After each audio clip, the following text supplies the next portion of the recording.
As I say, this is a victory with no victory. It's a victory that you can talk about, but it's a victory you can't show me. So if you represent the NAACP and you are telling me about this great victory you won for me, when I look at you, I have to conclude that either you have been duped yourself or else you are trying to dupe me. Now, please understand, when it comes to Al Sharpton, he hasn't been duped. He's the one attempting to dupe us, and he's far from the only one. The Vote Blue No Matter Who gang is massive.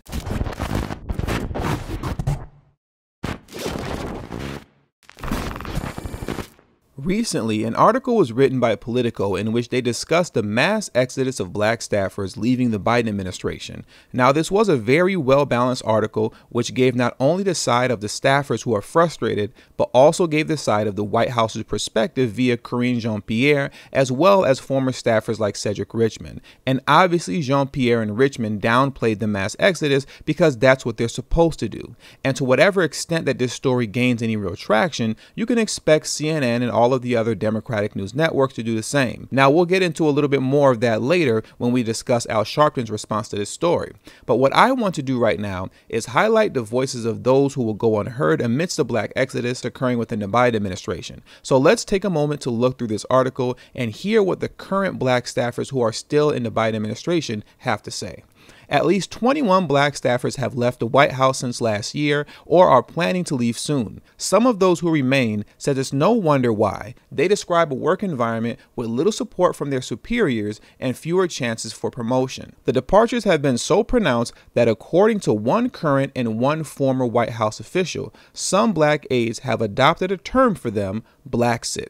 The first big exit came in December when Kamala Harris' senior advisor and chief spokesperson Simone Sanders announced that she was leaving, ultimately for a gig at MSNBC. The reason for the departures may vary, but the totality of them has not gone unnoticed within the ranks, according to interviews with 9 current and former black White House officials. 3 black staffers who currently work in the White House and were granted anonymity because of fear of reprisal said that the exodus has hurt morale, compounding problems that exist elsewhere. They described an operation in which mentorship is hard to come by and opportunity to move up the ranks of the tight-knit operation is exponentially rare. We're here and we're doing a lot of work, but we're not decision makers, and there's no real path towards becoming decision makers, said one of the current black White House officials. There is no real feedback and there's no clear path of any kind of promotions. They brought in a ton of black people generally to start without ever establishing an infrastructure to retain them or help them be successful, said the third current black White House official. If there is no clear infrastructure of how to be successful, you become just as invisible in this space than you would be if you were not in it. So essentially what's being said here by this current black White House staffer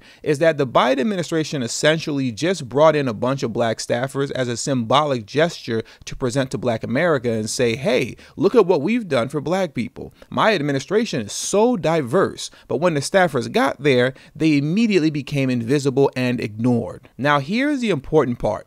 And this right here is what is starting to give me a little hope. Just a little, that black Americans are finally going to stand up to the Democratic Party and say, you will not take our votes for granted anymore. We refuse to continue voting for you and carrying water for you just so you can turn around and give us your behind a kiss once you get into office, while we sit back and watch you sign legislation and give billions of dollars to every other group to meet their specific needs. Elsewhere, however, there is frustration over how policy priorities are being communicated. A White House official noted that Biden and Harris have helped provide more support for HBCUs, use executive authorities to increase police accountability, and help black communities with increased investment and economic opportunity and projects through the infrastructure law. But privately, several staffers said there was a growing sense that some of the major issues important to black voters and lawmakers are being either unfulfilled or become less emphasized. Now listen to this direct quote right here.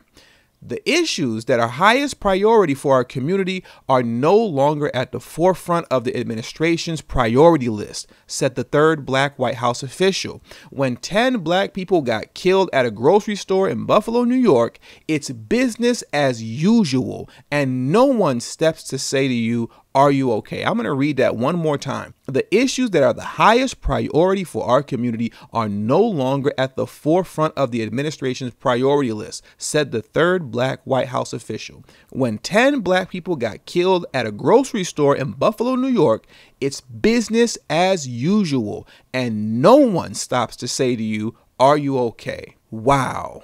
So when the anti-black racist Buffalo massacre occurred, the mood in the White House was business as usual. Translation: benign neglect is in full effect. As we speak, the George Floyd police reform bill is sitting on the floor somewhere collecting dust. The John Lewis voting rights bill is also sitting on the floor somewhere collecting dust. And what's crazy is that we didn't even ask for these things. That's what the Democratic Party gave you and said, hey, blacks, this is for you. Yet haven't passed one of those bills into law, despite the Democrats controlling the presidency, the House, and the Senate. And when it comes to what the black grassroots have been demanding, the Biden administration said you can forget about it. The black grassroots demanded reparations, and Biden told you to kick rocks because he's going to give your reparations to the Hispanic community. After the Buffalo massacre, the black grassroots demanded an anti-black hate crime bill, but the Biden administration completely ignored it and told you to kick rocks once again because we're going to take this massacre and use it to push our gun control agenda, our internet censorship agenda, and our domestic terrorism agenda that they're going to turn around and use against people like you and me because according to the FBI, we are black identity extremists. Now let's hear some more from the black staffers that are still in the Biden administration. They gave us a mandate to execute on all the things that we promised, and not only are we not delivering on that front, but then we're not also delivering to the staff that came in on the basis of that promise, said the first of the current White House officials. People go home to their families or their communities, and what can they point to specifically? They can't even point to their own experiences as positive. You know, now is a perfect time to read off this tweet that I came across a couple days ago by the brother Real Middle Child. He said ninjas swore on a stack of Bibles and Qurans that they would hold Biden accountable, and I haven't seen them do it yet. Prior to the election, the black elite swore it was going to be different this time, didn't they? They swore up and down that they would hold Biden accountable, swore on a stack of Bibles and Qurans. Yet they've been quiet ever since Biden got into office. And here's one of those black elites, Al Sharpton, the man that told you that the Buffalo massacre wasn't just about black people, it's about everybody. Let's hear what he has to say about all this. Significant number of African-American staffers who have departed the White House expressing frustration that their roads to advancement have been blocked. Now, let's be clear. This administration has the first African-American vice president. This administration has the first, obviously we have Karine Jean-Pierre right now as press secretary. There are some prominent black people in key posts, but there's been an exodus of staffers as well. The White House has pushed back on this, but my colleagues have spoken to a number of people who say, like, we felt like we were not getting a fair shake here. Our voices were not heard within the administration. What is your sense of it? Well, let me say this. Not only do I give credit to this administration for the two you named, he has the first black Secretary of Defense. We never had a black over the Pentagon. I mean, and Marshall Fudge. I mean, his cabinet. So at the top level, you have not had as many blacks as empowered as we've seen with this administration. And I think one of the things, and I read the piece you referred to, is yes, with Cedric Richmond leaving because of the concern about the midterm election, you do have people like Susan Rice, who no one can question, who's over domestic policy, and people on staff like Trey Baker, who has won the confidence of a lot of us in the civil rights community. What you have not seen with some of the blacks that have left is the Omarosa happen, where Omarosa left Donald Trump and called him a racist and a bigot and wrote a book. So you don't see any of that. I think that there has been some staff turnover, but I think that the access to this administration and working with them has not been in any way abated. But I do think that they should be conscious of what some of the staff members said.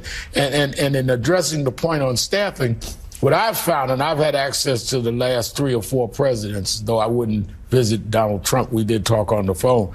I think the problem is not the staffing I've seen have to push the president.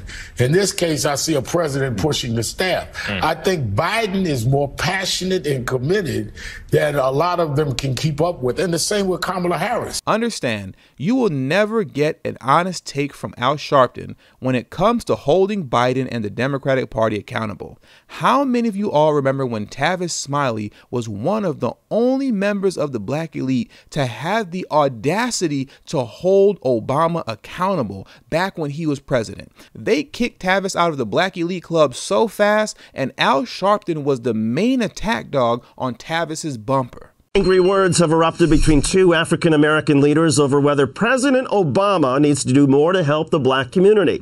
It started when PBS commentator Tavis Smiley called out Al Sharpton and other leaders by name on the Tom Joyner Morning Show for their recent rhetoric. Over the past few weeks, a chorus of black leaders have started singing a new song. I must have missed that choir rehearsal, Jay, because I don't know the words to this new hymn.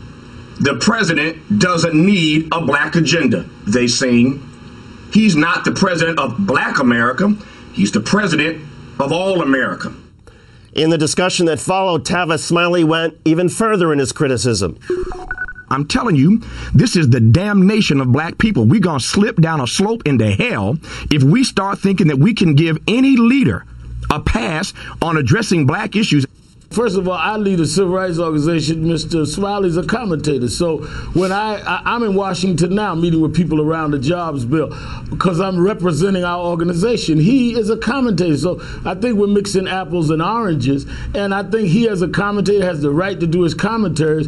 But I have to fight to get real concrete things done. Ben Jealous, the head of the NAACP, and Mark Marial, the head of the National Urban League, and me as head of National Action Network have been working together. Dorothy Height with National Council of Negro Women couldn't make it because of the blizzard, because we are looking for deliverables. We're not just making commentaries or putting together productions. Well, where are those deliverables? It's been 9 years since he said that, and I guarantee you he nor anybody else in the Vote Blue No Matter Who gang can tell you what happened to those deliverables. All they can do at best is cite some phantom statistics that you never see carrying over into real life. This is what Malcolm X was talking about when he spoke on people like Al Sharpton that are always citing these phantom statistics as victories. These are victories that you can talk about, but victories that you can't show me.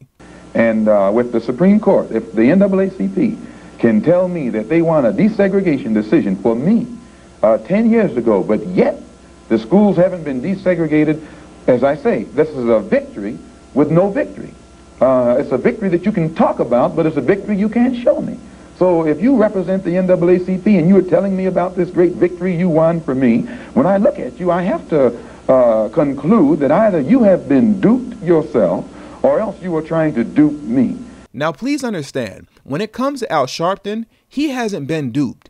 He's the one attempting to dupe us, and he's far from the only one. The Vote Blue No Matter Who gang is massive, and it's up to us to counter their false narrative that are keeping our people mentally trapped politically, where we refuse to think for ourselves, so we vote Democrat by default year after year without getting anything in return for our votes, while people like Al Sharpton cite phantom statistics and symbolic gestures as proof of black progress. The Al Sharptons of the world are destroying us politically.